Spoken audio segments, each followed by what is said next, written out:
हरे कृष्ण। हिंदू संस्कृति में श्री राम द्वारा किया गया आदर्श शासन राम राज्य के नाम से प्रसिद्ध है। श्री राम के राज्य में जनता हर तरह से सुखी और समृद्ध थी। लोकतांत्रिक मूल्यों की रक्षा के लिए सब कुछ दांव पर लगा दिया जाता था। जीने का अधिकार और सुरक्षा, न्याय का अधिकार सभी को मिला था। राम राज्य की कल्पना हर किसी को बड़ी सुहावनी लगती है, इसलिए प्रायः सभी नेता तथा प्रचारक हर मंच या भाषण में राम राज्य लाने की इच्छा प्रकट करते हैं, परंतु तथाकथित राम राज्य आता नहीं। क्या आपने कभी सोचा है कि राम राज्य के संस्थापक श्री राम के राज्य में क्या और कैसी व्यवस्था थी? क्या आज के संदर्भ में वह आ सकती है? तो जैसे किसी भी योजना का, विचार का, कार्य का निर्धारण पहले हमारे भीतर होता है, तब बाहर, उसी तरह यदि हम राम राज्य चाहते हैं तो उस राम राज्य को पहले हमें अपने भीतर जगाना होगा। रामायण हम सब बचपन से सुनते आए हैं, पढ़ते आए हैं। आज इसके कुछ प्रसंगों से, चरित्रों के उदाहरण से, दार्शनिक रूप से, सैद्धांतिक रूप से व व्यावहारिक रूप से इसे समझने का प्रयास करते हैं कि क्या है राम राज्य। जब श्री राम विवाहोपरांत अयोध्या में रह रहे थे और दशरथ महाराज ने उनके राज तिलक की तैयारी की थी, तब अयोध्या में सभी उत्सव मना रहे थे, प्रसन्न थे। यहाँ तक कि कैकई भी, क्योंकि वो राम से उतना ही प्रेम करती थी जितना भरत से। लेकिन तभी आगमन होता है कुटिल मंथरा का, जो कैकई को अनेक प्रकार से भड़काती है, जिसके परिणाम स्वरूप कैकई ने ईर्ष्यावश दशरथ महाराज को विवश किया राम को 14 वर्ष वनवास के लिए भेजने पर। यहाँ पर यह बात ध्यान देने योग्य है कि वो कैकई, जो राम को अपने पुत्र के समान प्रेम करती थी, प्रतिदिन उनके साथ रहती थी, उनके गुणों को, निस्वार्थता को और उनके स्वयं के लिए राम के प्रेम को जानती थी, तो भी वह मंथरा की बातों में कैसे आई? तो यहाँ पर वाल्मीकि मुनि और भगवान श्री राम हमें गलत संगति के प्रभाव के विषय में बताना चाहते हैं। एक अच्छा उदाहरण है कि यदि एक लोहे की छड़ को बर्फ में रख दें तो वह बर्फ के समान ठंडी हो जाती है, और वहीं यदि उसे आग में तपाया जाए तो वह अग्नि के समान लाल सुर्ख हो जाती है। इसी प्रकार हम अपनी संगति से बहुत प्रभावित होते हैं, इसलिए हमें अपना संग बहुत ही सोच और समझ कर चुनना चाहिए।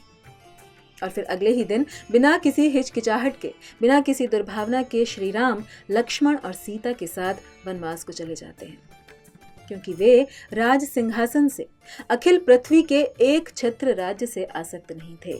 वे अपने पिता की इच्छा को शिरोधार्य कर राजा बन रहे थे, और इसीलिए पिता की आज्ञा का पालन करने के लिए उन्होंने तुरंत वन के लिए प्रस्थान किया। उनका ध्येय अपने पिता को प्रसन्न करना था, जिन्होंने कैकई को वचन दिया था। यह अपने अंतर में राम राज्य स्थापित करने का सिद्धांत है कि हमें सेवा के प्रति आसक्त होना चाहिए, ना कि पद के प्रति।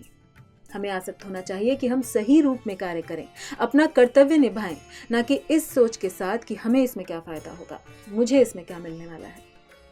और एक तथ्य यह भी कि यद्यपि यह रामायण का एक बहुत ही प्रभावशाली, हृदय को बेहद पीड़ा देने वाला प्रसंग है, अत्यंत कष्टप्रद है, तो भी यह इतिहास के महान क्षणों में से एक है, क्योंकि यह भगवान के पृथ्वी पर अवतार लेने के उद्देश्य को पूरा करने का अवसर देता है, जिससे वो सभी राक्षसों और असुरों का वध कर सके।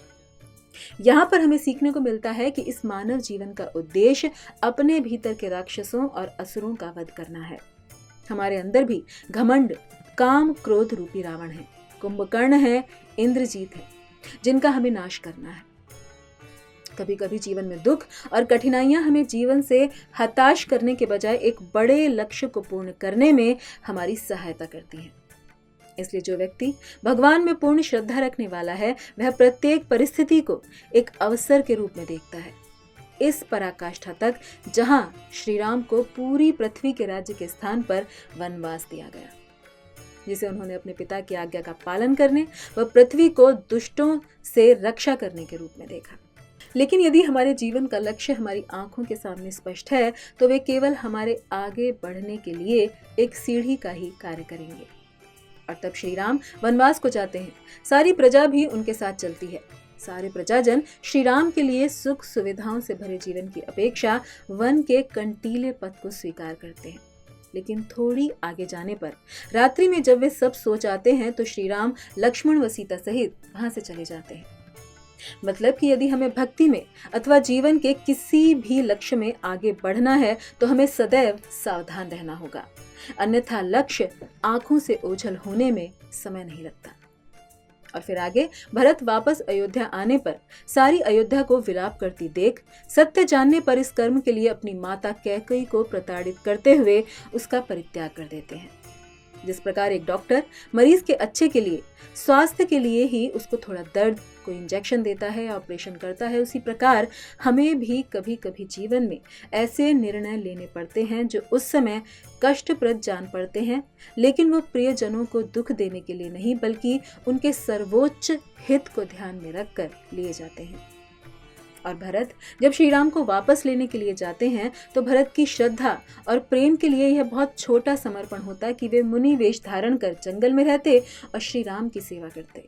लेकिन भगवान चाहते थे कि वे राज कार्य संभालें, इसलिए भरत ने उन्हें प्रसन्न करने के लिए उनकी आज्ञा को शिरोधार्य कर उनकी खड़ाओं को सिंहासन पर रख स्वयं नंदी ग्राम में एक सेवक की भांति, एक रखवाले की तरह 14 वर्षों तक कार्य किया। इसी प्रकार यदि हम भी अपने भीतर राम राज्य चाहते हैं तो यह एक अत्यंत महत्वपूर्ण सिद्धांत है कि हम इस सत्य को स्वीकारें कि सब कुछ भगवान ने बनाया है, वे इसके स्वामी हैं और हमें प्राप्त कोई भी योग्यता, क्षमता, बुद्धि, धन इत्यादि सब उनके द्वारा ही प्रदत्त है। हम इन सब के केवल एक केयर टेकर हैं और केयर टेकर मालिक की इच्छा के अनुरूप कार्य करता है। तो हमें प्राप्त सभी सुविधाओं का प्रयोग भगवान के निर्देशों के अनुसार करना चाहिए, और ऐसा यदि हम कर पाए तो सच में हमारे भीतर राम राज्य होगा। नहीं तो छोटे छोटे हिस्सों, जायदाद और संपत्ति के लिए हम आए दिन भाइयों को लड़ते झगड़ते देखते हैं। यूं तो रामायण का हर प्रसंग सीख देने वाला है, परंतु अंत अब शूर्पणखा के प्रकरण के साथ करती हूँ। जब शूर्पणखा पंचवटी में आती है और श्री राम और लक्ष्मण के रूप से आसक्त होकर वेश बदलकर उनसे प्रणय निवेदन करती है, परंतु राम और लक्ष्मण के मना करने पर जब वह सीता को बाधा मानकर उन्हें मारने के लिए आगे बढ़ती है तो लक्ष्मण उसकी नाक काट देते हैं और तब वह अपने वास्तविक राक्षसी रूप में सामने आती है। इससे एक अत्यंत विशेष सीख मिलती है कि हम में से कोई भी दिखावा कर सकता है कि हम कितने महान हैं, पवित्र हैं, सच्चे हैं, ईमानदार, सम्माननीय, निष्ठावान हैं। लेकिन जब परीक्षा की घड़ी आती है, जब हम पर विपत्ति आती है, जब हमारी नाक काटी जाती है, तब हम अपना वास्तविक रूप दिखलाते हैं, तब हमारे सच्चे रंग दिखाई देते हैं।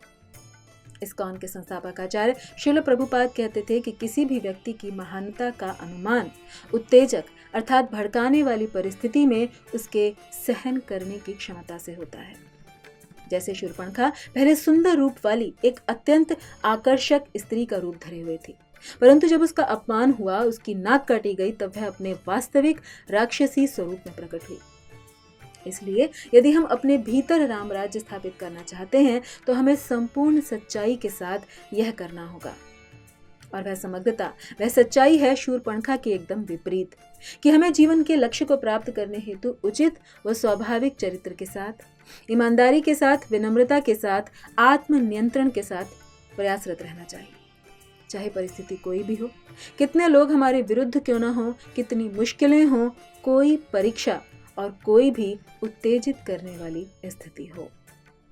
तो उपरोक्त सब उदाहरणों से हम समझ सकते हैं कि यदि इन गुणों को हम अपने भीतर लाएं तो इनके प्रकाश में हम अपने सत्य स्वरूप को जान पाएंगे और भगवान को अपने भीतर अनुभव कर प्रत्येक व्यक्ति के साथ प्रेम और संवेदना से भरा व्यवहार कर सकेंगे। और सही मायनों में यही राम राज्य है। धन्यवाद। हरे कृष्ण।